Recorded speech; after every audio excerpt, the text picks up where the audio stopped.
Olá, sou Rodrigo Azevedo, advogado especializado em licitações e contratos administrativos, editor do blog rodrigoazevedoadvocacia.com e coordenador desse congresso, do Congresso Brasileiro de Licitações e Contratos, do Cobralic. Estou aqui nesta palestra para trazer para vocês o tema relacionado às entidades do Sistema S na licitação. Como é que funcionam as licitações para as entidades do Sistema S, para as entidades paraestatais, para as entidades conhecidas também como entidades do Serviço Social Autônomo, né? Por exemplo, SESC, SENAI, SEBRAE, enfim, SESI. Todas essas instituições, elas estão obrigadas sim a realizar um procedimento de seletivo para identificar a proposta que será contratada, mas será que elas estão obrigadas a seguir o mesmo trâmite da licitação como a administração pública é obrigada a seguir? Será que o regramento para essas instituições é o mesmo regramento para a administração pública municipal, estadual e federal? Isso é o que a gente vai ver aqui nessa palestra de hoje.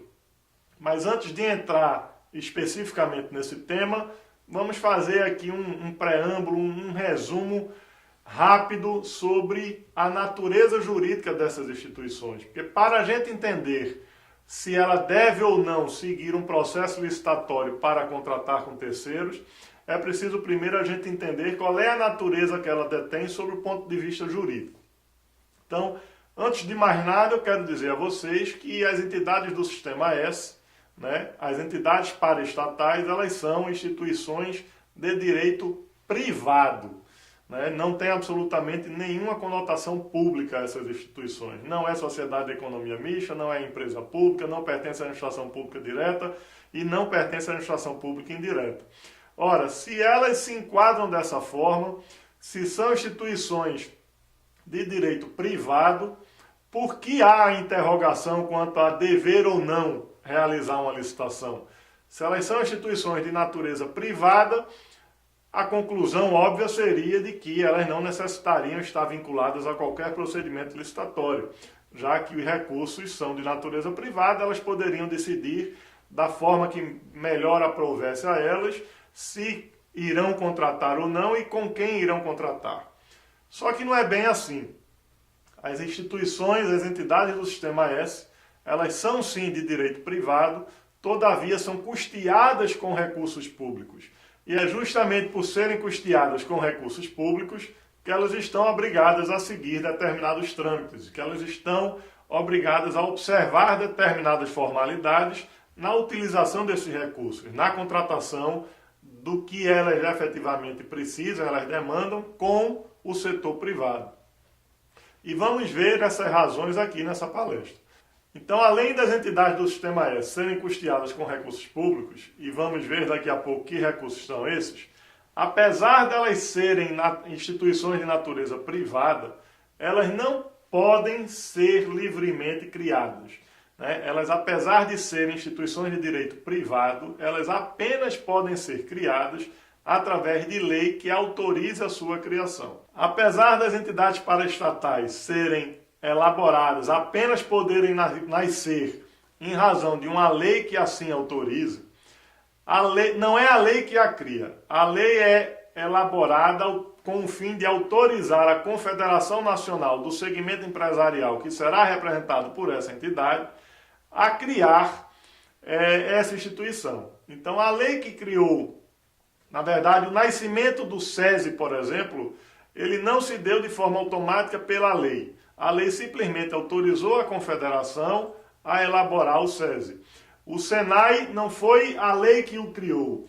A lei simplesmente autorizou as indústrias, a Confederação Nacional das Indústrias, a criar a entidade SESI. E assim por diante. Então, é uma instituição de natureza privada que só pode ser criada em razão de uma lei. Todavia, a lei é autorizativa da Confederação Nacional, que será representada por ela, a criar essa instituição. Uma vez criada, essa instituição é custeada com recursos públicos provenientes das contribuições sociais para fiscais. Então, as contribuições sociais que são adimplidas que são pagas pelas empresas, pelas indústrias, enfim, pelo comércio, a depender, evidentemente, de para qual entidade do Sistema S se destine, elas são repassadas pelo poder público para a instituição correspondente. Não há um repasse direto entre a empresa representada para a instituição representante. As contribuições sociais pagas, por exemplo, pelas indústrias, elas entram nos cofres públicos e são repassadas para, no caso, o SENAI.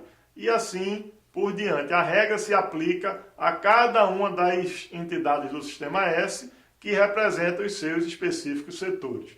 E é justamente em razão desses recursos de terem natureza pública, pois são, na verdade, tributos adimplidos pelas instituições representadas, né? São recursos públicos, portanto. Em razão disso, essas instituições precisam seguir determinadas formalidades assemelhadas à administração pública. Elas não estão obrigadas a proceder na forma que a administração pública procede, mas estão sim compelidas a observar determinados procedimentos em razão de serem custeadas e em razão de utilizarem nas suas ações recursos provenientes do poder público. E a justificativa do poder público financiar essas instituições, que na verdade é o que ocorre, essas contribuições sociais não são pagamentos feitos diretamente por aquelas instituições representadas à instituição representante. Na verdade, são tributos arrecadados pelo poder público e repassados para essas entidades do Sistema S. E a razão disso acontecer, a razão do poder público financiar, custear as ações desenvolvidas por essas entidades, é que a finalidade para a qual ela foi criada é também de interesse público. Então, as entidades do Sistema S, elas existem para o desenvolvimento de determinadas ações naquele segmento para a qual ela foi criada, todavia de interesse do poder público. E é por isso que o poder público, que recursos públicos são destinados a ela para o desenvolvimento de suas ações. Em sendo custeadas com recursos públicos, vem a pergunta: essas formalidades aqui as instituições, aqui as entidades do Sistema S estão obrigadas a observar, implicam em ingerência do poder público na sua gestão? A administração pública de alguma forma interfere nas ações ou na gestão, na administração das entidades do Sistema S, nessas instituições paraestatais? E a resposta é, sem dúvida alguma, não. Não há interferência do poder público, não há interferência governamental na condução das entidades paraestatais e muito menos na eleição de seus dirigentes. Seus dirigentes são regularmente eleitos pelas instituições que estas entidades representam. Então, não há interferência da administração pública, repito, apesar de serem essas instituições custeadas integralmente com recursos públicos. E quais seriam essas formalidades que eu tanto falo aqui nesses poucos minutos de palestra? Para começo de conversa, são formalidades já relativas a, por exemplo, contratação dos seus funcionários. Elas não estão obrigadas, é verdade, a realizar concurso público, mas estão sim obrigadas a realizar uma determinada espécie de processo seletivo com critérios previamente definidos e definições objetivas para o processo de escolha desses funcionários. Então, vou repetir, não se trata de concurso público, mas obrigatoriamente tem que haver um processo seletivo de natureza pública, ou seja, tem que se dar publicidade a esse processo seletivo e as regras que irão definir quem será contratado devem estar claras e terem natureza objetiva nesse procedimento de escolha. Não é dado o critério subjetivo, é necessário que haja um processo seletivo de natureza objetiva, tendo em vista que esta contratação será custeada, novamente repito, com recursos públicos. Uma outra característica bem peculiar das entidades do Sistema S é a equiparação de seus funcionários à condição de servidor público para questão de natureza penal ou de improbidade administrativa. Então, qualquer ato praticado de forma ilícita em razão da atividade profissional por esses funcionários das entidades paraestatais, o ato criminoso, o ato delituoso será observado e equiparado ao servidor público. E isto acarreta uma qualificação desse ato ilícito. A pena será mais grave. E o ato ilícito que é equiparado ao servidor público no que se refere à improbidade administrativa, se praticado por um servidor, por um empregado de uma entidade do Sistema S, também este empregado sofrerá as penas previstas no crime de improbidade administrativa. Isso existe por quê?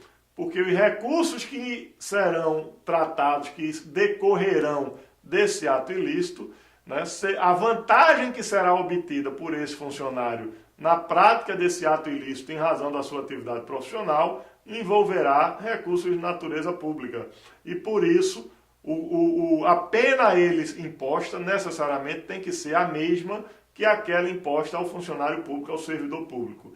E isso agrava consideravelmente a penalidade que será a ele atribuída.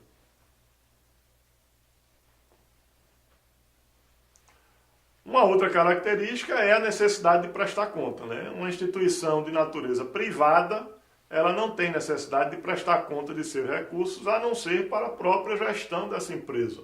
No caso das entidades paraestatais, no caso de entidades do Sistema S, todos os recursos por ela utilizados necessariamente tem que ser prestado conta aos órgãos de controle. No caso, se a gente está falando de entidade do Sistema S, ao Tribunal de Contas da União. E aí começa a confusão gerada quanto à interpretação dessa regra.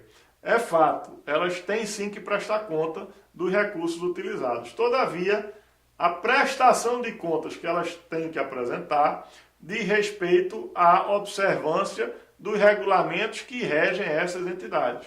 Nós não estamos falando de uma obrigatoriedade de cumprir normas inerentes a um processo licitatório aplicado à administração pública.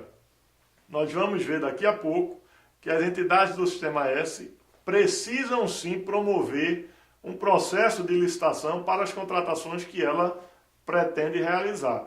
Todavia, não são as mesmas regras aplicáveis à administração pública. E a razão dessas entidades não se encontrarem obrigadas a observar os procedimentos licitatórios aplicados à administração pública se deve ao fato de que a lei que autorizou a sua criação permitiu também que elas sejam regidas por regulamento próprio. Ora, se existe um regulamento próprio regulando a forma de gestão dessas entidades e o procedimento que ela deverá observar para realizar uma contratação, é claro que é este procedimento que ela tem que seguir, e não qualquer uma das diversas leis de licitações existentes no país.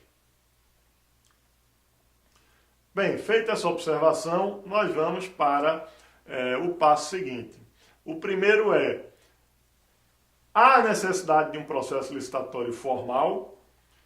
O segundo, no que se refere à celebração de convênios, como é que deve essa instituição proceder? Convênios tanto com o poder público, como convênios com instituições do terceiro setor, associações de natureza privada.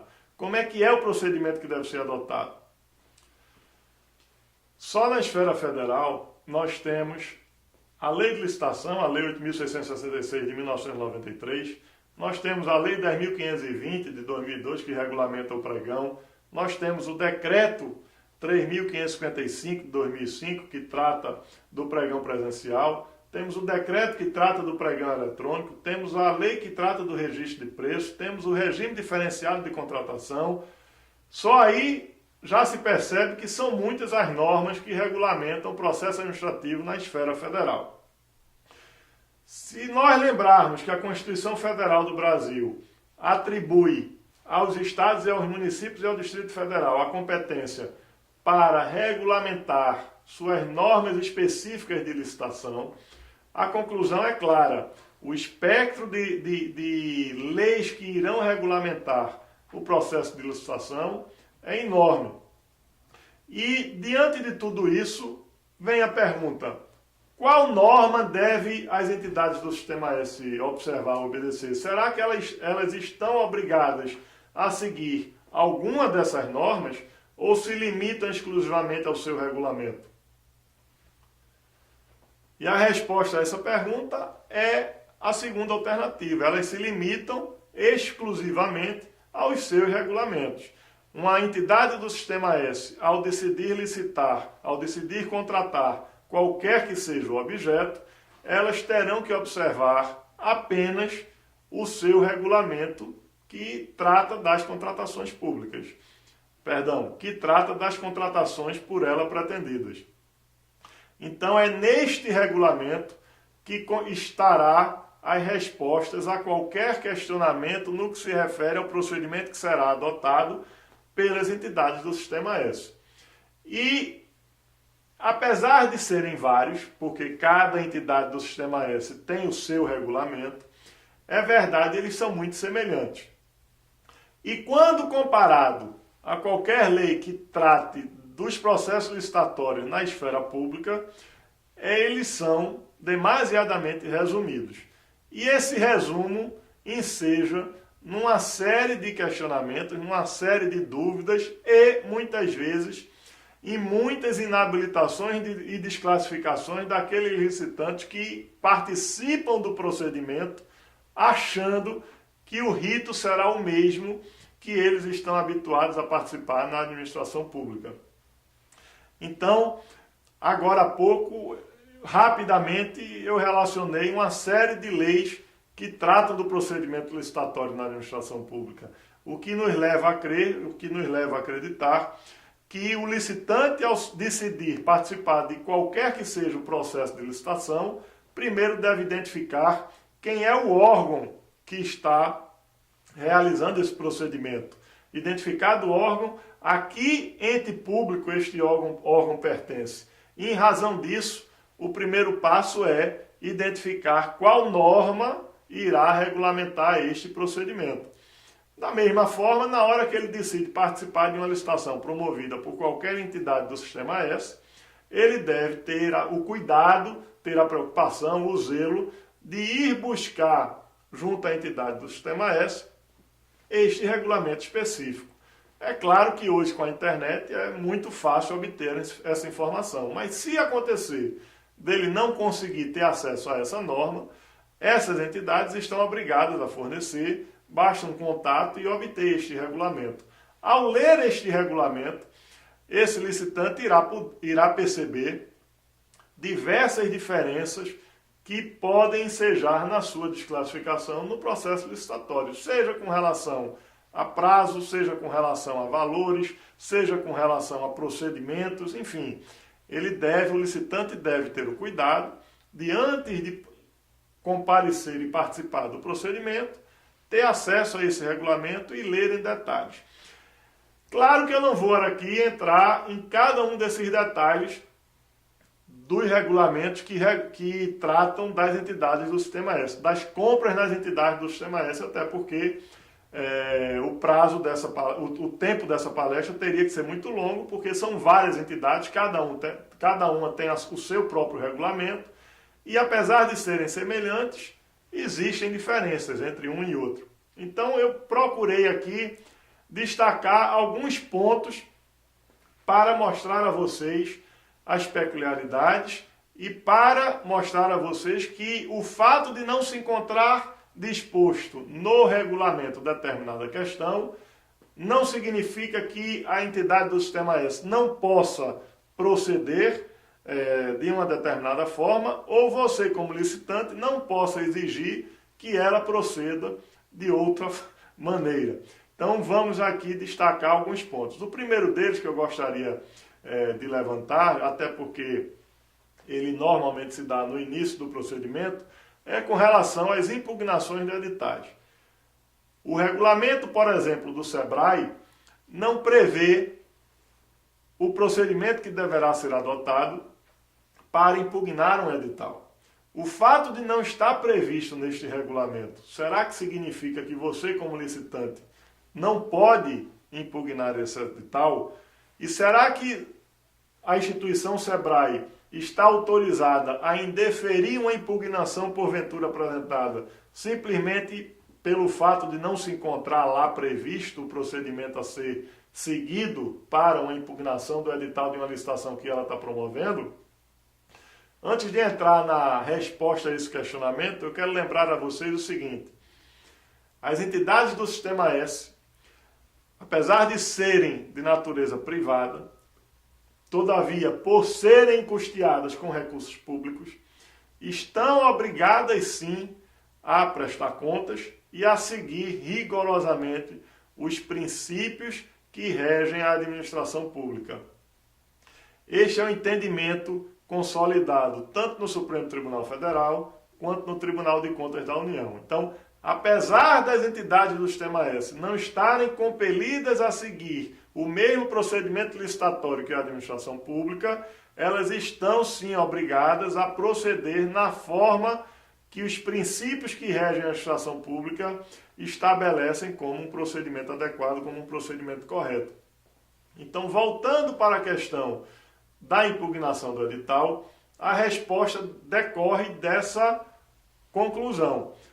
O fato de não se encontrar disposto no regulamento não afasta do licitante o direito de impugnar esse edital e muito menos autoriza a entidade do Sistema S a indeferir uma impugnação apresentada simplesmente em razão de não haver o procedimento previamente disposto no regulamento ou mesmo no edital de licitação. Com base no direito de petição previsto na Constituição Federal, pode o licitante, no momento que entender adequado, impugnar esse edital. E por que eu fiz essa observação aqui, no momento que entender adequado? Porque o procedimento da impugnação de edital na administração pública, na lei vigente, ele tem lá claramente a data limite de sua interposição.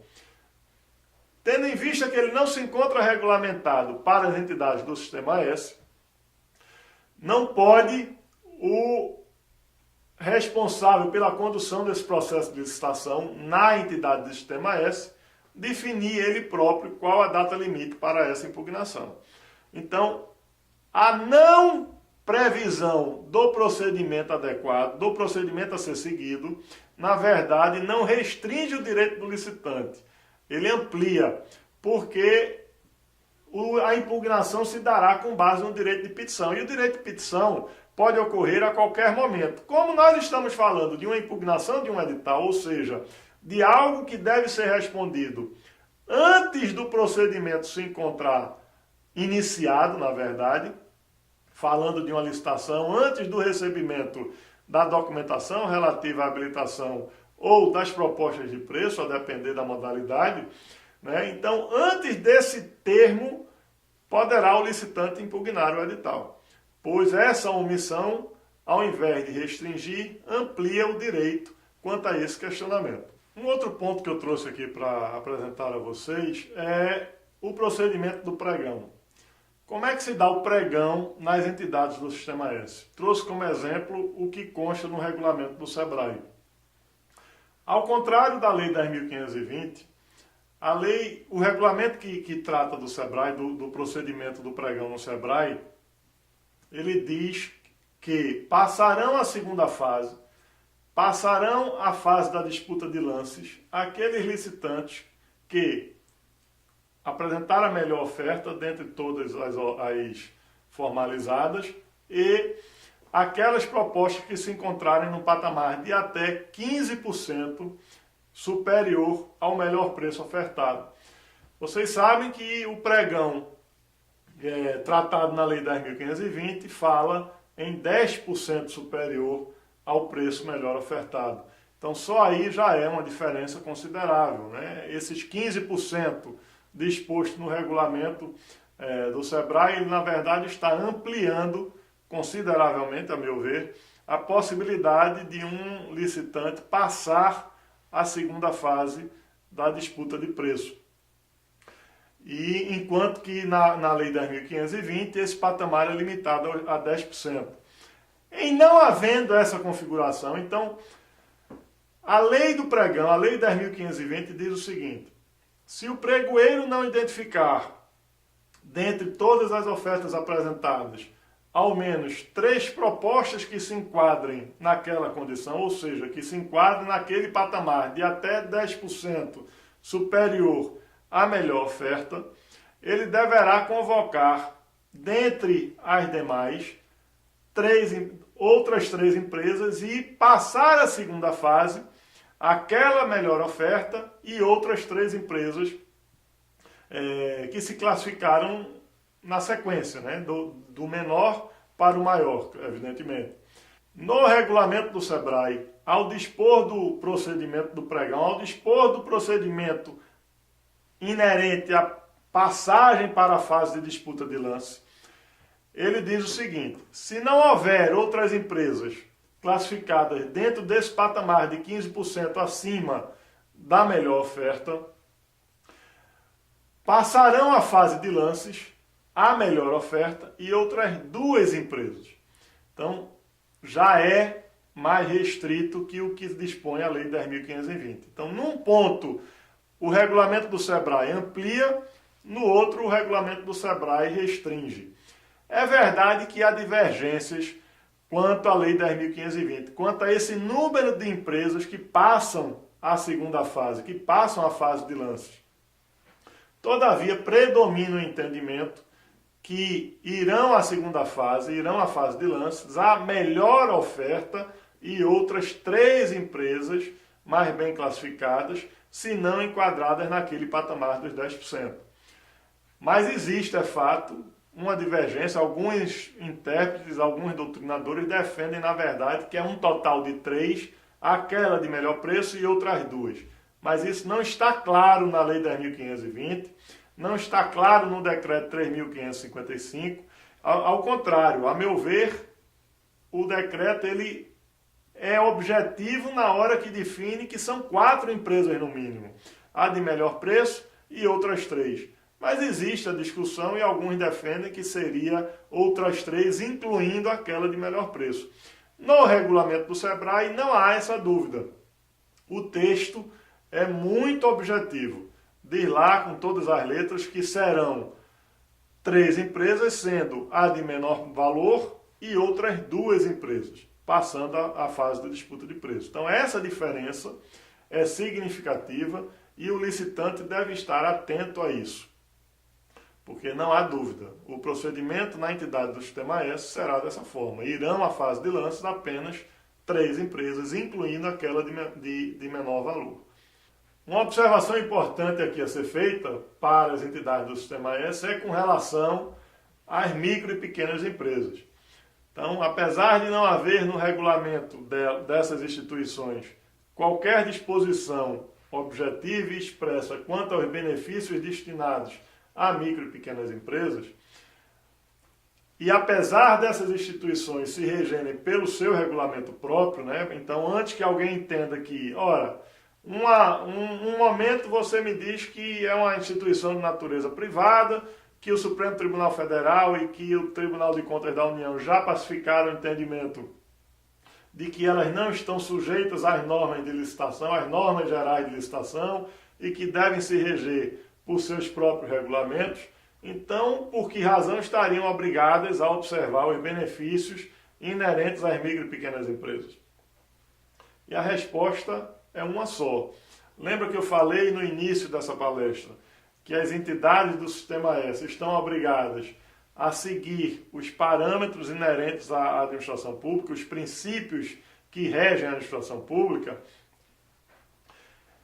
pautados na Constituição Federal. É a própria Constituição Federal que diz que serão deferidos às micro e pequenas empresas benefícios, tratamentos diferenciados, inclusive nos processos licitatórios. Então, a Constituição Federal elege isso como um requisito para contratação com recursos públicos. E por conta disso, as entidades do Sistema S estão sim obrigadas a observar os benefícios contidos na lei complementar. Poderão sim regular benefícios exclusivos para essas empresas, essas micro e pequenas empresas, poderão inserir nos seus regulamentos benefícios exclusivos, desde que não sejam inferiores àqueles contidos na Lei Complementar 123 de 2006. Então, enquanto essas entidades do Sistema S não dispuserem quais os benefícios que irão conceder às micro e pequenas empresas em seus processos licitatórios, elas estão obrigadas a seguir aqueles privilégios tratados na Lei Complementar 123 de 2006 para as micro e pequenas empresas, cujo tema, inclusive, foi abordado nesse congresso, né? E todos aqueles benefícios relatados na palestra que foi veiculada neste congresso são extensivos às micro e pequenas empresas que participem de processos licitatórios promovidos por qualquer entidade do Sistema S. Uma outra questão diz respeito ao reajuste, à repactuação e ao reequilíbrio econômico-financeiro. A mesma análise tem que ser feita. Apesar de não se encontrar previsto no regulamento da entidade do Sistema S, apesar do edital de licitação nada prever, ou ainda que o contrato que venha a ser celebrado com a entidade do Sistema S não disponha qualquer questão sobre concessão de reajuste, repactuação e muito menos de reequilíbrio econômico-financeiro, em se configurando o fato que justifica a sua concessão, deve as entidades do Sistema S deferir esse reajuste, observar esse reajuste. Então, naqueles contratos de prestação de serviço de natureza continuada, com dedicação de mão de obra e com duração de mais de 12 meses, deve-se prever o critério de reajuste.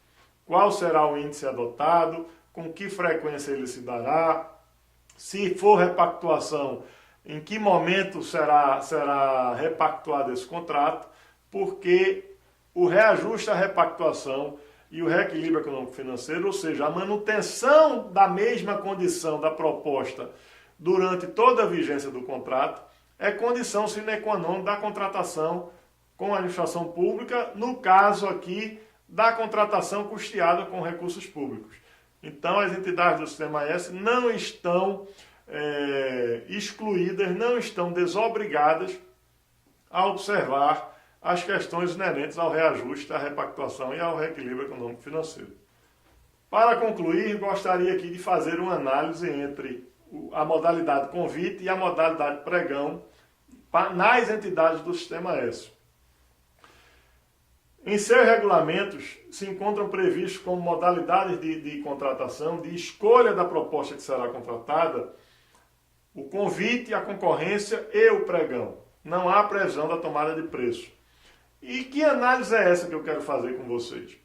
É claro que, como eu já disse anteriormente, em razão das entidades estarem obrigadas a seguir o que dispõe os seus regulamentos, qualquer uma das modalidades, desde que observada os valores que definem esse critério de licitação, é claro que será um procedimento lícito, pois eles estarão seguindo o que o seu regulamento dispõe.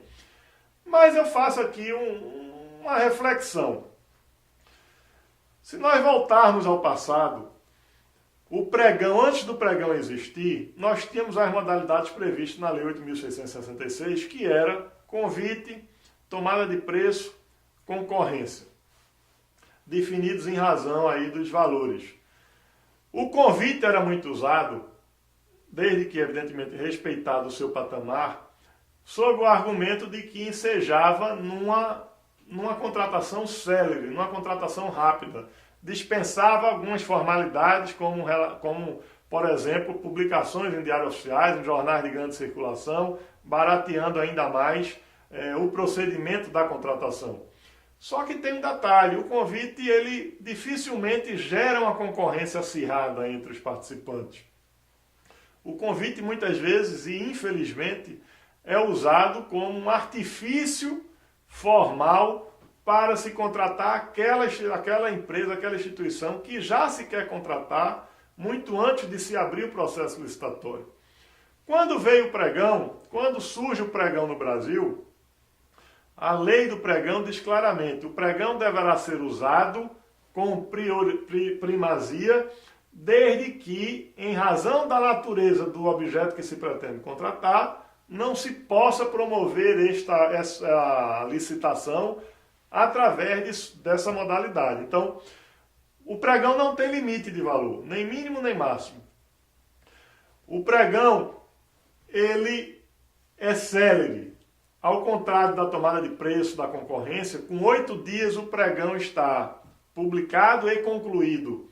Então, aquele argumento da celeridade, quando surge o pregão, ele deixa de ter força para justificar a realização de uma licitação na modalidade convite. Ao menos é assim que eu enxergo. A modalidade convite sobre a lei de licitações, ela exige 5 dias entre o envio da correspondência e a fixação do edital no órgão que vai licitar e a conclusão do procedimento. O pregão também se faz tudo em 8 dias. Então, 3 dias a mais, 3 dias a menos no âmbito da administração pública é algo insignificante, é algo que não justifica a escolha de uma modalidade que enseja em menor concorrência ou que no menor número de licitantes alcançados do que aquela que efetivamente gera disputa e efetivamente enseja em notoriedade, em publicidade. Trazendo isso para o regulamento das entidades do Sistema S, nós teremos uma diferença, se a questão for o lapso temporal, nós teremos uma diferença maior de prazo, mas ainda é um prazo pequeno, né? Nas entidades do Sistema S exige 2 dias, e enquanto que o pregão continua sendo 8 dias. Mas ainda assim, 6 dias de diferenças, a meu ver, é algo que não justifica você restringir o número de licitantes e restringir a possibilidade da disputa. Então, eu coloco aqui uma reflexão. Por que realizar uma licitação através do convite ao invés do pregão? Claro, salvo quando o objeto não permitir. Mas o que a gente vê por aí é que, ora, se o que eu vou contratar está dentro daquele limite previsto no regulamento para convite, então eu vou fazer convite. Porque é mais rápido ou porque eu escolho quem eu vou chamar. E não pode ser assim. A licitação não existe para possibilitar aquele responsável por sua condição escolher quem vai chamar ou escolher quem vai contratar.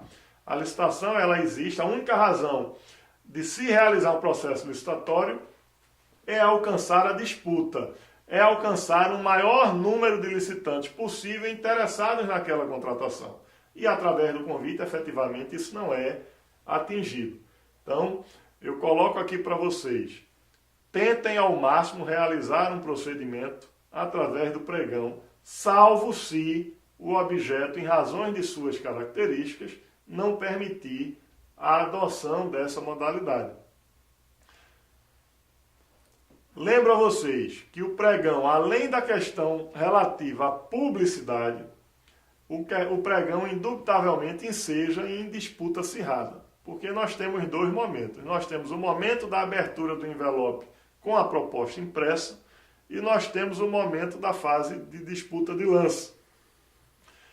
Essa divisão implica no estímulo ao licitante em levar a sua proposta impressa, a sua proposta original, no menor valor possível. Por 2 razões. A primeira, para que ele consiga estar dentro daquele patamar, no caso das entidades do Sistema S, de 15% acima daquela melhor proposta apresentada, ou, em não assim se configurando, que ele consiga estar dentro daquelas outras 2 empresas que irão passar para a fase da disputa de lance. E em passando para a disputa de lances 3 empresas, as rodadas de lances implica em efetiva redução de preço e o que traz inequívoco benefício, vantagem, enfim, para a instituição que estiver promovendo esse procedimento. Então, a meu ver, com todo o respeito que tenho àqueles que discordam, a modalidade convite, depois da existência da modalidade pregão, ela apenas se justifica se a natureza do objeto não permitir a realização por esse procedimento. Da mesma forma, a modalidade concorrência. O que eu disse para o convite vale para a modalidade concorrência no que se refere à disputa de preço. Claro que a modalidade concorrência não teria o argumento do prazo, porque ela ela necessita de um prazo maior que o pregão. Então, seja qual for a pretensão da entidade do Sistema S, né, seja qual for a contratação pretendida, deve ser priorizada a modalidade pregão, salvo se, em razão da natureza do objeto, não puder se adotar este procedimento. Para finalizar, o último ponto, a questão do convênio. As entidades do Sistema S, elas corriqueiramente celebram convênios. Convênios com o poder público, convênios com o terceiro setor. Lembrando que sempre os recursos que custeiam estes convênios são recursos públicos.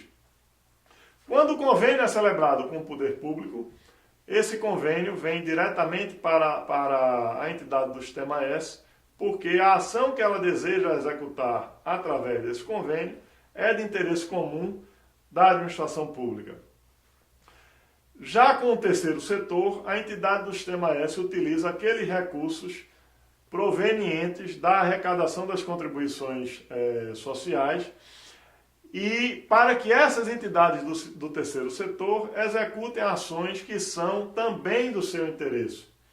E o que difere o convênio com o terceiro setor, o convênio com o poder público? Difere a obrigatoriedade dessas entidades do Sistema S de prestar conta e que norma seguir nos procedimentos inerentes às contratações realizadas em razão deste convênio. Então, voltando um pouquinho, quando essas entidades são avaliadas pelo Tribunal de Contas da União, se nós estivermos diante de despesas realizadas exclusivamente com os recursos que foram a elas repassados, em razão da arrecadação das contribuições adimplidas pelas empresas que elas representam, o que o Tribunal de Contas da União analisará será se elas seguiram o procedimento adequado previsto em seus regulamentos. O Tribunal de Contas não poderá avaliar a não observância de uma lei de licitação, por exemplo. Entretanto, se elas utilizam recursos provenientes do poder público na execução de convênios celebrados com a administração pública federal, por exemplo, elas necessariamente terão que observar os procedimentos relativos às leis de licitações, porque elas estarão promovendo ações de interesse da administração pública federal com recursos da administração pública federal. Já quando as contratações são realizadas em razão de convênios celebrados com o terceiro setor, o que elas deverão fazer é exigir das instituições que com elas celebraram o convênio, ou seja, dessas associações civis sem fins lucrativos integrantes do terceiro setor, que, ao utilizar os recursos financeiros a elas repassados, deverão promover processos de licitação para a contratação com base nos procedimentos contidos em seus regulamentos. Então, nós temos duas situações muito claras. As associações civis sem fins lucrativos que celebrarem convênios com as entidades do Sistema S para contratar e usar esse recurso terão que definir a contratada através de um procedimento de licitação com base no que dispõe o regulamento da entidade do Sistema S que com ela conveniou. Já essas entidades, quando executam elas próprias as ações do convênio, celebrado com o Poder Público Federal, por exemplo, deverão observar as normas federais que regulam as contratações públicas. São essas as diferenças. Bem, gente, eram essas as observações que eu tinha a trazer para vocês aí sobre as entidades do Sistema S nas contratações, né? Aqui, qual a natureza jurídica dessas entidades e como elas devem proceder no momento em que decidem contratar e o que elas devem exigir daquelas associações que com elas celebram convênios, quando essas associações promovem contratações com recursos provenientes dessas entidades paraestatais. São questões de relevante importância, mas pouco observadas. Os licitantes costumeiramente se deparam com decepções porque acham que irão seguir as mesmas normas contidas na lei de licitação, na lei do pregão, enfim, nas leis federais, estaduais, municipais, o que não acontece, né? As normas que são aplicadas são aquelas contidas no regulamento próprio da instituição do Sistema S que promove a contratação. Quero agradecer a atenção de vocês. É com muita satisfação que estou participando desse evento e espero que ele esteja alcançando aí os objetivos de vocês e a expectativa de vocês. Muito obrigado pela atenção.